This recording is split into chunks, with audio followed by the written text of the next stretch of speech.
Hey guys, I maxed out Festering Desire to discuss with you guys if it's worth the trouble. Let's hit that intro. Faro_TV. Faro TV. Faro FM radio. Oh no, not Faro. Alright, as you guys know, currently in this event, Festering Desire has a special purpose, which is definitely not only fun, but also very useful. I really like the idea that events will have some kind of special flavor every time, hopefully from now on, like Festering Desire right here. This is obviously insane and is only the case during this event at the moment. So we deal 60% more damage, which is awesome. We gain 35% extra crit rate and we gain 70% extra crit damage. Beautiful. Beautiful, no doubt, but this is just a flavor of the month kind of thing, and this will be gone once the event is over. However, you will profit from upgrading this sword right now because the weapon enhancement gets a 1.5 XP bonus. So when you upgrade this, let me show you just a normal sword right now that we can upgrade. Real quick, to showcase this, let's take the flute, details, enhance, and if we now upgrade this flute, we get 10,000 experience for one mystic enhancement ore. During this event on Festering Desire, you would get 15,000. That means you will save yourself quite some resources while upgrading a sword. Now let's talk about your sword characters and what your options are. Jesus Christ, I had WhatsApp on again. Let me close that. Planning New Year's. Here we go. Why is it, in my opinion, pretty good? If we switch to Keqing, who is my main sword character, and we check out the weapons, we currently have this one, the Plague Sword, which is a crit rate sword, which is obviously great for Keqing because Keqing receives bonus crit damage, which means when she gets bonus crit damage anyway, you obviously want to crit more. So I would say Plague Sword, that's what I'm going to use currently. Also, increasing the damage dealt by normal and charged attacks by 20% is a very, very, very good effect on Keqing, and upgrading this will be pretty sweet if it's on 40%. No doubt about it. Amazing, amazing sword. I would have to get this sword from the battle pass 5 times though, which is what, 1 year of battle pass weapon rewards? I'm not sure about if I can commit like that, but hey, just putting that out there. This is a pay-to-win sword if you want, so you have to pay for that. You have to buy the battle pass for it, and you have to choose this sword over the 4 other weapons. The other swords, physical damage bonus, not for Keqing. Keqing almost exclusively elemental damage. Energy recharge, this sword does that as well. Energy recharge, this sword does that as well. And when it comes to the additional effect, we will be able to refine it to rank 5 for free. You know, currently it's refinement rank 3 and it's already pretty awesome. With increasing elemental skill damage by 24%, that means all the E's are hitting for 24% extra damage with additional crit rate, which is also, again, great on Keqing. So if you have Keqing, you don't have the Black Sword. There you go. So if we compare it with the other energy recharge swords at the moment, there's one obvious thing that will come to mind, and that's this one. After damaging an opponent with an elemental skill, the skill has a 40% chance to end its own cooldown, can only occur every 30 seconds. Great effect. However, this effect is only relevant on characters who have a high cooldown E skill. Which character has a high cooldown E skill? That would be this boy here. You know, if we check, he's, by the way, arguably S rank support. Keep in mind, he's not bad. Just saying that on the side here. So this would be great for him because his E actually has a cooldown of 21 seconds. Very good sword for him. I would pick this sword over the sword we're using. The sword we're using is actually better on characters who are actively participating on the field. Which brings me to this boy again. I talked about it in the previous video on Festering Desire. This is great for him because Passion Overload has a 5-second cooldown. However, if you guys are familiar with Bennet, this cooldown will be reduced by 20% from Rekindle. And on Fantastic Voyage, his where is it? Oh no, I'm an idiot. It's this one here.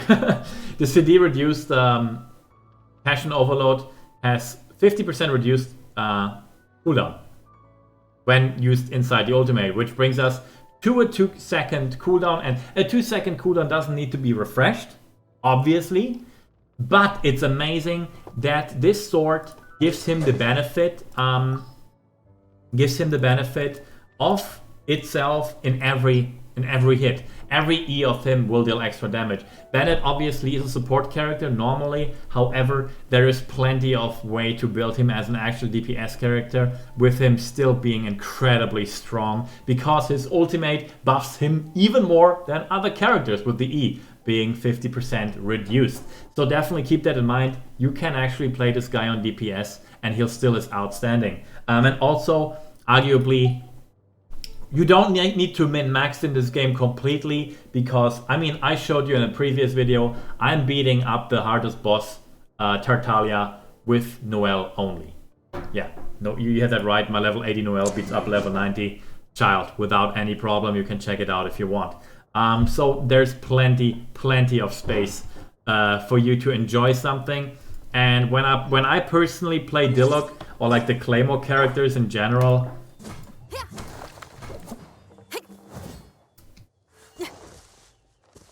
when I compare it with this shit here, it just doesn't feel right. And also Diluc's auto attacks, E is the same, have the same feeling as the auto attacks, while this here has this fun backstab mentality with some fun gameplay, you know? So personally, that's for me a thing that I like to maybe bench Diluc now and then, even though I got him and he's amazing and strong, and rather play someone that's a little bit more agile, a little bit more out there with the abilities, a little bit more fun, and Bennet is one of them. Having a 2-second cooldown on an ability is incredibly fun. Quickly, how do we get all the bonus stuff? I know, like, for some reason some people haven't realized that yet even. All you have to do is finish the event quests, which give you extra Primo Gems anyway, so you should do that for sure. So this unlocks the first effect. All you have to do is kill non-boss creatures in this region. Boom, done.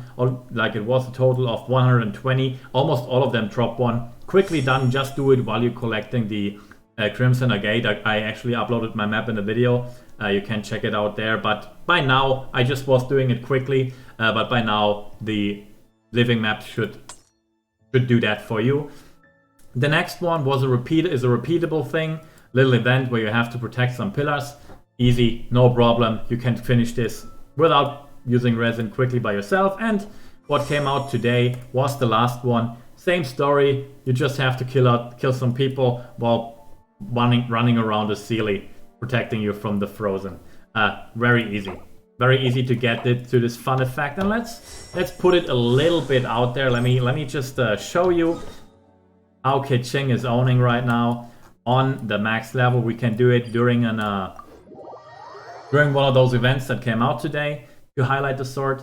And yeah, you can see some pretty beautiful numbers, even though my Keqing is not really out there equipped, but it still is working because she only has like close to 50% crit rate at the moment.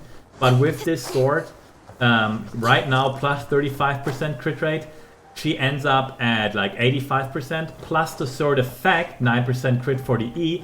Her E's are actually critting even higher. With her ultimate, she is at ultimate alone, she's 12 seconds on 100% crit. So yeah, let me quickly show that. Let's activate some shield here. And let's go. Boom, 13,000 crit. Every of those attacks, they are all over the place. 4,800. It is pretty fucking sick. Are you seeing this? Wow. Okay, dude. Wow. Alright, and here we go. 100% crit rate. Boom. And the extra crit damage, every hit is a crit, every hit is a crit. And down. Fatuis, no problem. Let's go, 12,000 crit. Every hit's a crit, every hit is a crit with high crit damage. It's just event done. I will probably always upgrade weapons that give you the ability to max them out. Maxing this out is just a big deal. I can't stress this enough. The weapon I discussed that is better on Shinke. Shinke? You know, like the water boy. They are gacha weapons. I got 2 of them and I summoned quite a bit. So yeah, with that being said, to get a weapon like that refined 5 times, it will take a while. And for now, this is a beautiful weapon for characters that want some energy recharge. Energy recharge is looked down upon a little bit. However, if it's your active character like Keqing, my Keqing wants that energy recharge, so I can constantly spam my ultimate, get the 15% crit up, and that also increases the DPS. DPS, by the way, guys, that's something that a lot of you get wrong, is damage per second. That means what damage does a character per second. So if you fight 10 seconds with a character, if you fight a minute with a character, you divide all the damage by 60. Because a minute is 60 seconds long, and then you get the damage someone puts out per second. Yes, if you go on a character that deals a big nuke once in a while, but then it's kind of poop, that's not a good DPS. Because that big nuke, and with then shitty auto attacks, will be divided by 60. With Keqing and an energy recharge weapon, you constantly use your ultimate, you constantly have the 50% extra crit because of the ultimate, which increases your DPS by quite a margin. That's something you need to keep in mind. DPS does not mean setting up the perfect combination to deal that satisfying big crit. Yeah, now it's awesome, but that's not DPS. That's a nuke. DPS is consistent damage, which ends up being a high number on the damage per second. And I feel like energy recharge weapons are slept upon a little bit. And in this case, since it gets such a big damage increase to the E, it also obviously gains some damage. And also her ultimate being spammable, that's obviously a important thing. If you have an ultimate with a really high cooldown, then the energy recharge often falls short because you will maybe regenerate the ultimate anyway. But if the ultimate has a short cooldown, much better. In my opinion, I will keep this for several reasons, or like I'm like really happy having this for several reasons. First of all, it was cheaper to upgrade. Second of all, you get refinement rank 5. Third of all, I have a few characters that I want to build. I mean, he is a sword user, and chances are high that at some point he will have a set where you spam your E skill. And if you spam your E skill, that's the sword to use. I will go back on the crit rate sword on Keqing and put this one here on my Bennet, which I'm building next. Obviously, Bennet needs to be built. Diluc, I will actually will stick on this level here, and will rather build Bennet as well, because the benefits someone gets from Bennet are just bigger than the benefits I would get from Diluc, because my Keqing is already pretty damn strong as a main DPS. Diluc is a stronger main DPS, no doubt about it, but he feels like a little bit slower. It's not as much fun, and buffing Keqing with Bennet is more damage than Diluc without Bennet. So that's why I'm building Bennet anyway. Bennet needs a sword. Bennet wants energy recharge. We have an energy recharge sword with a high base attack because you want it to level 90. You get a high base attack sword cheaper, less materials used to upgrade it. So definitely keep that in mind. Everyone should build Bennet. Everyone should have Bennet on Constellation 1. He is one of the truly standard characters everyone should build. I just got him very late. You guys, this is your opportunity to catch up with one of the, or maybe the best character. At least, yeah, the best 4-star in the game. That's going to be it, I hope. Let me know what you think about Festering Desire. on max level. It's incredibly fun to play during the event. I'm gonna be a little bit sad when the event is over and I can't enjoy Keqing like that anymore. Keqing will feel a lot slower, I guess, after this, but that's what it is. I can't wait for the next events they will be having, and I hope that they always have some kind of special flavor. I wouldn't even mind if like during this event Albedo would deal 25% extra damage just because it's his story, you know?